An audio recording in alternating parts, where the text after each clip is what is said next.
Суд в Новосибирске смягчил шаману Александру Габышеву тип стационара, где он будет проходить принудительное лечение.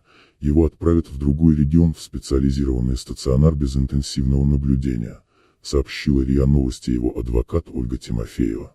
Суд решит, нужно ли продолжать держать шамана Габышева в больнице Якутск. 21 января, РИА Новости. Медицинские документы якутского шамана Александра Габышева направлены в Заильцовский районный суд Новосибирска, которому предстоит решить, целесообразно ли его и дальше держать в психбольнице с интенсивным наблюдением, сообщила РИА Новости в пятницу его адвокат Ольга Тимофеева. Медицинские документы Габышева направлены Новосибирской психиатрической больницей в Заильцовский районный суд для рассмотрения вопроса о продлении лечения или изменении типа больницы или освобождении Александра Габышева, рассказала правозащитник. По ее словам, дата судебного заседания пока не называлась.